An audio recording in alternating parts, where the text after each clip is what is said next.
Hi everyone. കാട്ടാളൻ എന്ന movie കണ്ടു. എവിടെ എത്തിയിട്ടില്ല കേട്ടോ, പടം എവിടെ എത്തിയിട്ടില്ല. എനിക്ക് ഒട്ടും ഇഷ്ടപ്പെട്ടില്ല, ആവറേജ്. അതാ മറ്റു വാക്ക് പറഞ്ഞ. പിന്നെ കാസ്റ്റ് വന്നിരിക്കുന്നത് പെപ്പ ഉണ്ട്, ജഗദീഷ് ചേട്ടൻ ഉണ്ട്, നമ്മുടെ അനാൻഷ ഉണ്ട്. അനാൻഷ ബ്രോ ഒന്ന് നിലവിളിക്കുന്നു ചെയ്യായിരുന്നു കേട്ടോ. പടം നല്ല രീതിയിൽ പണി എടുത്തിട്ടുണ്ട്, നല്ല ഹാർഡ് വർക്ക് ചെയ്തിട്ടുണ്ട്. ഹാർഡ് വർക്ക് പൈസ് ഓഫ് എന്നല്ലേ, നമ്മുടെ ആ പൈസ് ഓഫ് ഉണ്ടായിട്ടില്ല.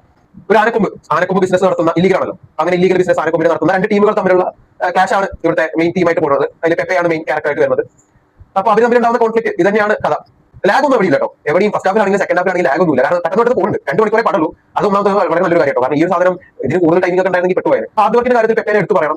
പുള്ളി ചെയ്തിരിക്കുന്ന ബോഡി ട്രാൻസ്ഫോർമേഷൻ, പുള്ളി ആ സ്റ്റൺസിൽ എടുത്തിരിക്കുന്ന ഫൈറ്റിന് എടുത്തിരിക്കുന്ന എഫേർട്ട് ഒക്കെ നമുക്ക് നേരെ നമുക്ക് വിസിബിൾ ആയിട്ട് മനസ്സിലാക്കാൻ സാധിക്കും. കാരണം പുള്ളി നല്ല രീതിയിൽ പണിയെടുത്തിട്ടുണ്ട്. കാരണം ആ സിനിമ മൊത്തത്തിൽ നമുക്ക് കാണുമ്പോൾ മനസ്സിലാവും അതിന്റെ ഓൾ ക്രൂ നല്ല രീതിയിൽ ഹാർഡ് വർക്ക് ചെയ്തിട്ടുണ്ട്. പിന്നെ ഇതിൽ വേറൊരു കാര്യം എന്ന് പറയുന്നത് പക്ക തെലുങ്ക് മൂവിയുടെ ഒരു റെഫറൻസ് പോലെ ആയിപ്പോയി.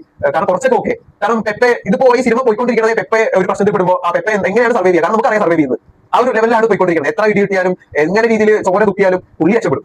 ആ ഒരു ലെവൽ അത് പുള്ളി ഒറ്റയ്ക്കേ ഉള്ളൂ. അതാണ് ഞാൻ പറഞ്ഞത്, ഫുള്ളായിട്ടുള്ളത് പെപ്പയുടെ പടമാണ്. ഇത് വേറെ ആർക്കും വലിയ ഓർമ്മയില്ല. ശരി, പെപ്പെ വരുന്നു, പെപ്പെ പോകുന്നു, പെപ്പെ ഇനി വരുന്നു, പെപ്പെ പോകുന്നു. അങ്ങനെ ഒരു പെപ്പെ ഒരു സാധനമാണ്. പെപ്പയുടെ കാര്യം പറയുകയാണെങ്കിൽ ഒരു ഫൈറ്റ് കഴിഞ്ഞാലും നെക്സ്റ്റ് സീനിൽ തന്നെ മുഖത്ത് മുറിയൊക്കെ ഉണങ്ങിയിട്ടുണ്ടാവും. ഉണങ്ങിയ ഒരു പാട് പോലും അവിടെ ഉണ്ടാവില്ല. ഇനി ഭയങ്കര സുന്ദര കുട്ടനായി എന്നൊക്കെ പറയില്ലേ, ആ ഒരു ലെവലിലേക്ക് പുള്ളി മാറും. പിന്നെ ഡയലോഗ്സിന്റെ കാര്യം പറയുകയാണെങ്കിൽ 5 ഡയലോഗ്സ് കൊണ്ടുവരാൻ അവർ കുറേ ശ്രമിച്ചിട്ടുണ്ട്.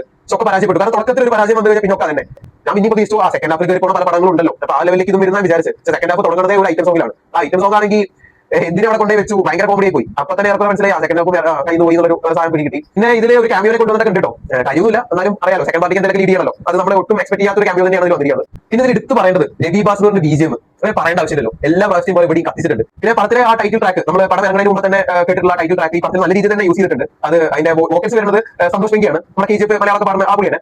മാർക്കോലും പുള്ളി പാടിയിട്ടുണ്ട്. അതുപോലെ ഇംഗ്ലീഷ് ട്രാക്ക് ആ പുള്ളി പേര് മറന്നു. ആ ഇംഗ്ലീഷ് ട്രാക്ക് ആണ് അതിന്റെ ഹുക്ക് പോയിന്റ് എന്ന് പറയുന്നത്. ആ ഇംഗ്ലീഷ് ട്രാക്ക് വരുമ്പോൾ തിയേറ്റർ ഉണ്ടാവുന്ന ഓളം അത് ഭയങ്കര രസമായിട്ടാണ് അവർ എടുത്ത് വെച്ചിരിക്കുന്നത്. ഭയങ്കര നല്ലൊരു മിക്സിംഗ് ആണ് അവിടെ പിടിച്ചിരിക്കുന്നത്. ആ ഡിപ്പാർട്ട്മെന്റ് വന്നിരിക്കുന്നത് യെല്ലോ ടൂൾസ് എന്ന് പറഞ്ഞ ആൾക്കാരാണ് ആർട്ട് വന്നിരിക്കുന്നത്. ആർട്ടൊക്കെ ഭയങ്കര, കാരണം ആനക്കൊമ്പിന്റെ സീനെ ആനക്കൊമ്പ് ആയിക്കോട്ടെ, ബാക്കിയുള്ള അവിടെ കൊടുത്തിരിക്കുന്ന ഈച്ച് ആൻഡ് എവരി ഡീറ്റെയിൽസ് ആയിക്കോട്ടെ ഒക്കെ ഭയങ്കര പെർഫെക്ഷൻ ആണ്. ആർട്ട് ഭയങ്കര ഒരു റോള് ഈ സിനിമയിൽ വഹിച്ചിട്ടുണ്ട്. VFX കൊടുത്തിരിക്കുന്നത് VFX ഉജ്ജ്വലാണ്. ഉജ്ജ്വൽ W ആണ്, പുറത്തുനിന്നുള്ള ഒരാളാണ് ഉജ്ജ്വൽ എന്നാണ് പേര്. അപ്പൊ പുള്ളിയാണ് VFX ആയിക്കോട്ടെ, അതും ആനയൊക്കെ വരുന്ന സീൻ ആയിക്കോട്ടെ ഭയങ്കര പെർഫെക്ഷൻ ആണ് കൊടുത്തിരിക്കുന്നത്. എല്ലാ ക്രൂവും എല്ലാ മെമ്പേഴ്സും ഇതിൽ വർക്ക് ചെയ്തിട്ടുണ്ട് എക്സെപ്റ്റ് ദ സ്റ്റോറി. അതായത് മാർക്കോലും ഇപ്പൊ അത്ര അടിപൊളി സ്റ്റോറി ഒന്നല്ല, ആക്ഷൻ കൊണ്ട് നിറഞ്ഞു നിൽക്കുന്ന പടം തന്നെയാണ്. പക്ഷെ എങ്കിൽ ആ മാർക്കോക്ക് കിട്ടിയ ഒരു ബേസ് പോലും അല്ലെങ്കിൽ ആ ഒരു കണക്ഷൻ പോലും കാട്ടാളനിക്ക് വരുമ്പോൾ സ്റ്റോറിക്ക് നമുക്ക് കണക്ഷൻ കിട്ടുന്നില്ല. അപ്പൊ സ്റ്റോറി അടിപൊളിയായിരുന്നെങ്കിൽ ഇത് ഈ രീതിയിലും നല്ല രീതിയിൽ തന്നെ കൊടുത്തേണ്ട ഒരു സാധനം തന്നെയായിരുന്നു. കുറച്ച് കാലം തിയേറ്ററൊക്കെ ഭരിക്കുന്ന സാധനം തന്നെയായിരുന്നു. പിന്നെ കുട്ടികളെ മക്കളെ വിളിച്ചിട്ടാരും സിനിമയ്ക്ക് വരുന്നത് അഡൽട്ട് ആണ്, 18+ ആണ്, വയലൻസ് ആണ്. പക്ഷെ മാർക്കോന്റെ അത്രയൊന്നും violence full and full cinema violent ഒന്നുമല്ല, ബ്ലഡ് ബാത്ത് ഒന്നുമില്ല.